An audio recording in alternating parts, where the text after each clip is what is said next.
Dear friends and viewers, welcome back to KNS Biochemistry.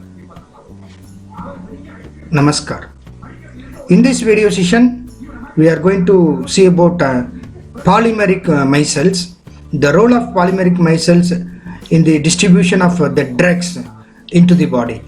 So, because of these advantages of polymeric micelles, these small drugs can be easily distributed and they are eliminated from the body. So because of that their pharmacokinetics and distribution property changes. So in this session we are going to see about pharmacokinetics and biodistribution of the drugs.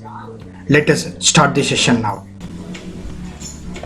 Under biomedical applications of nanomaterials, we are going to see about pharmacokinetics and biodistribution of the drugs using polymeric micelles.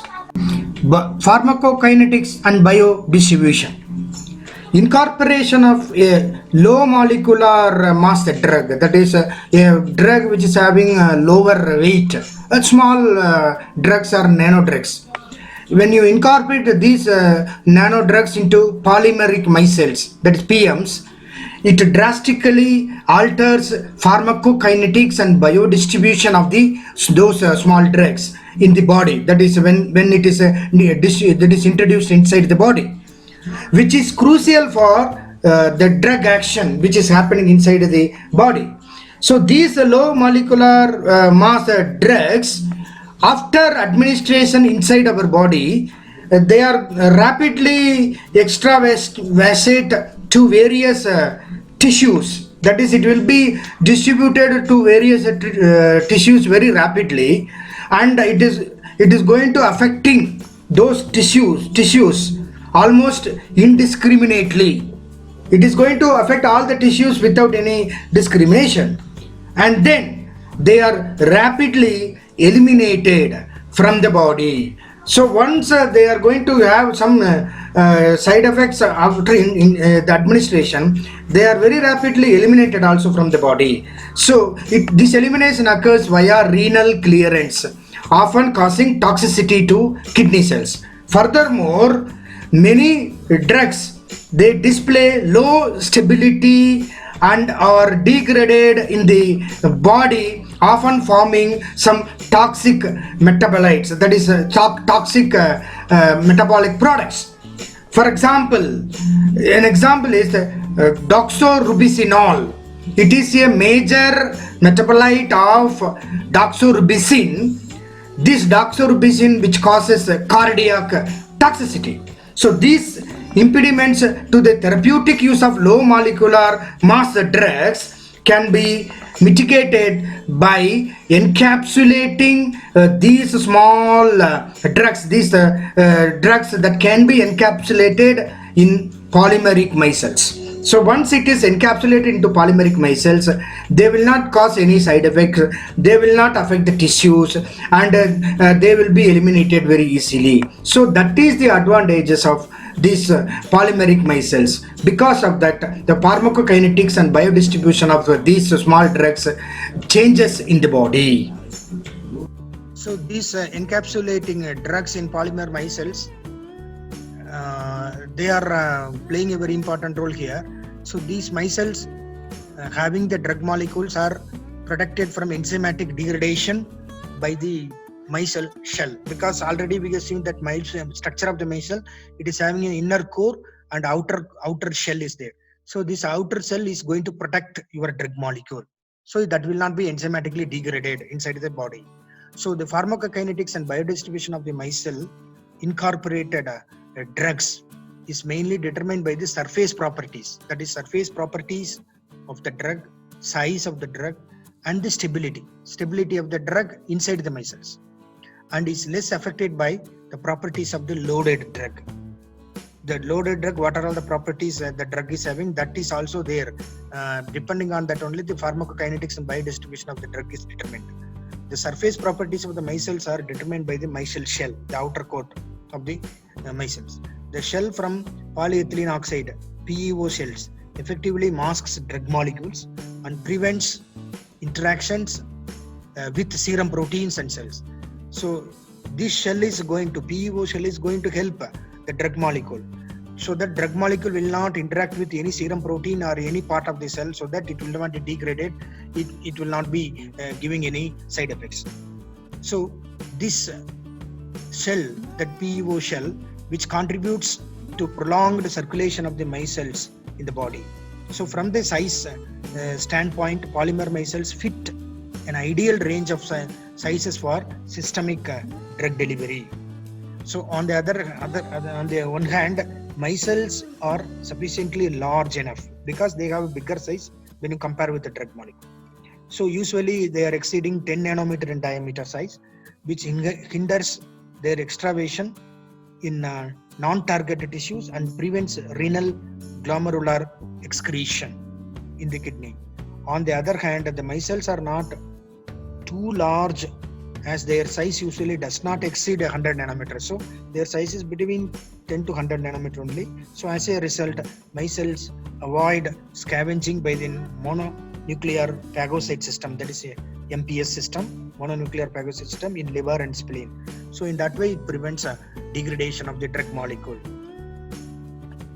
So to this end, steel particles whose surface is decorated, that is with polyethylene oxide, are known to be less visible to macrophages, and they have prolonged half-life period in the blood. So macrophages cannot identify these drugs when they are inside this PEO.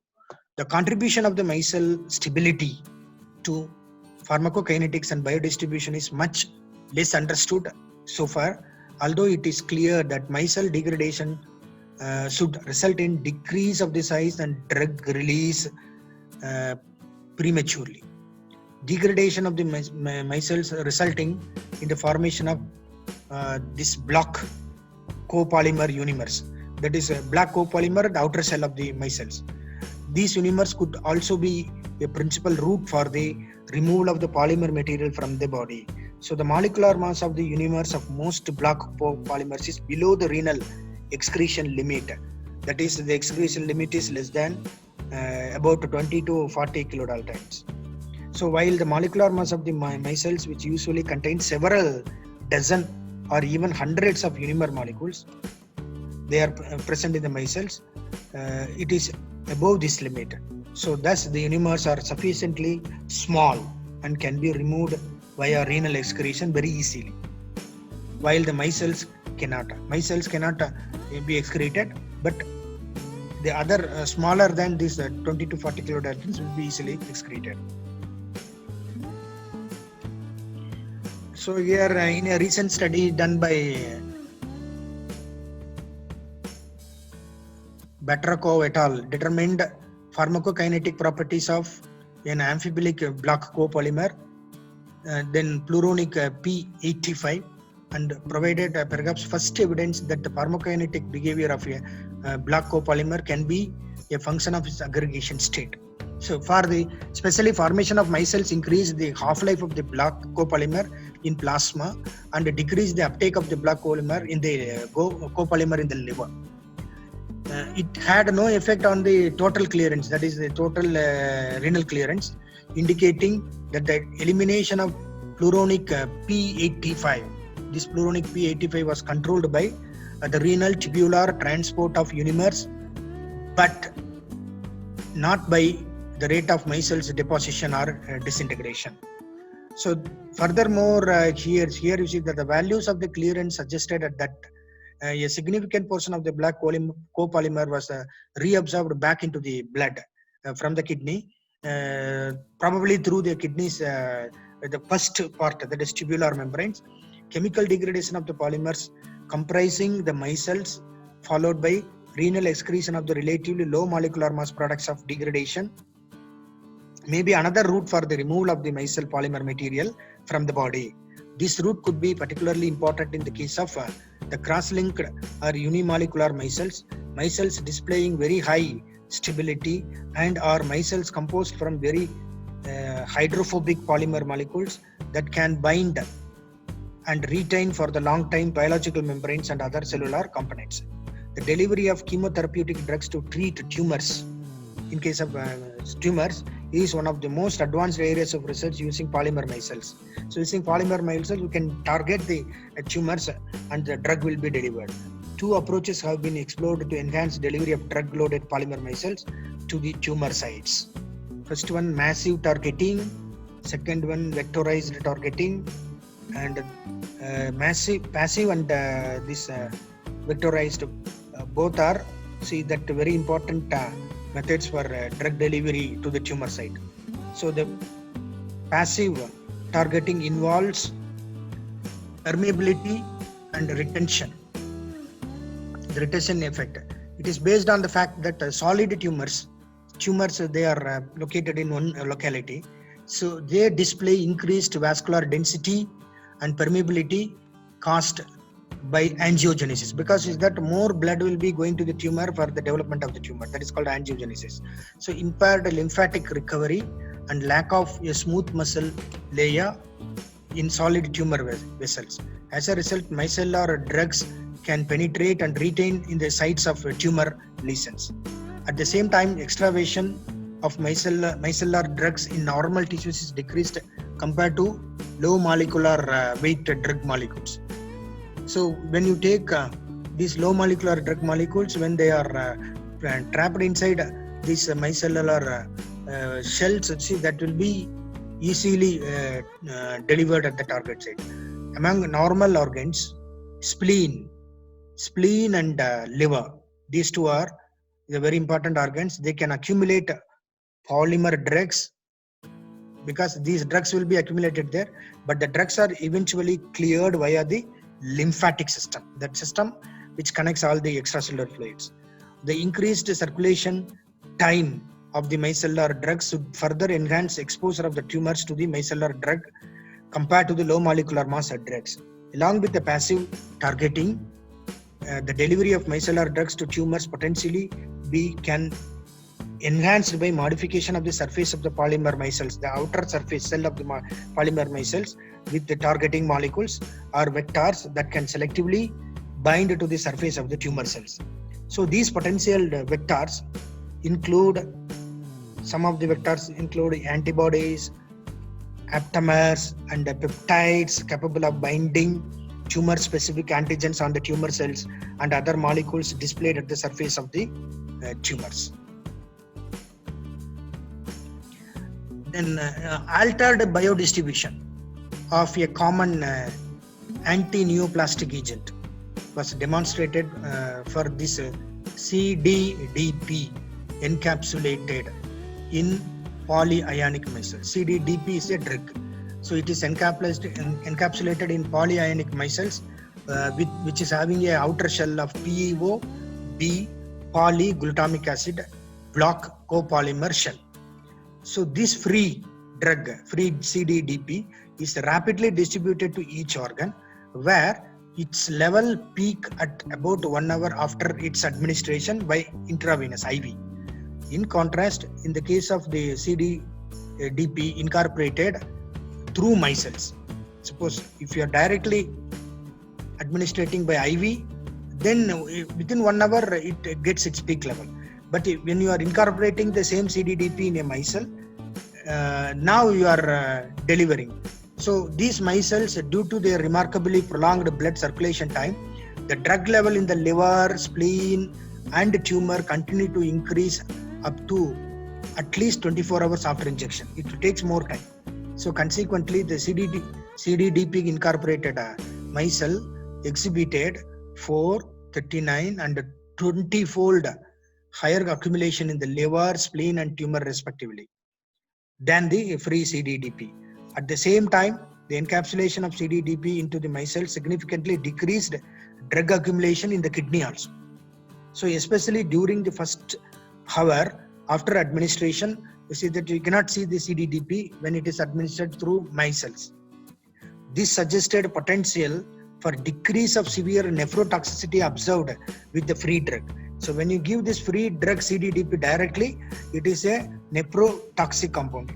It causes nephrotoxicity. But when it is given along with micelles, it is not causing any nephrotoxicity. which is easily excreted through the glomerular filtration and thus affects the kidney in case of a free drug. So promising results were also demonstrated for doxorubicin. So doxorubicin is a drug. It incorporated into styrene malic acid micelles. In this case, as a result of drug entrapment into micelles, the drug was redirected from heart to the tumor, and the doxorubicin cardiotoxicity was diminished when you are giving this drug through micelles. So complete blood counts and cardiac histology for the micellar drug showed no serious side effects. That is, when you are giving IV doses, intravenous directly, this drug, as high as 100 milligram per kg body weight, doxorubicin equivalent in mice, it causes side effects. But when it is given through micelles, it is not giving any side effects. So similar results were reported for doxorubicin in animals, other animals also. So in other animals, it is incorporated in mixed micelles of PEO-B poly L-histidine and PEO-B poly L-lactic acid block polymers. Tissue levels of doxorubicin administered in the micellar formulation were decreased in blood and liver and considerably increased in the solid tumor compared to the free drug. Further increase in the tumor delivery was achieved by modifying the surface of the micelles with the folate molecules. The accumulated doxorubicin levels observed using folate modified micelles was 20 times higher than these for free doxorubicin and 3 times higher than these for the unmodified micelles.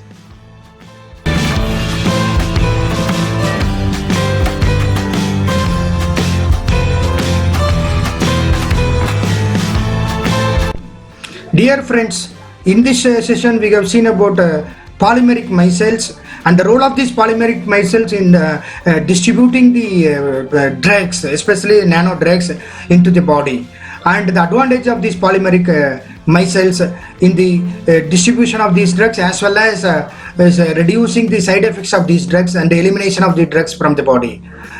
So I hope you have understood the topic. I'll be coming back to you in the other session.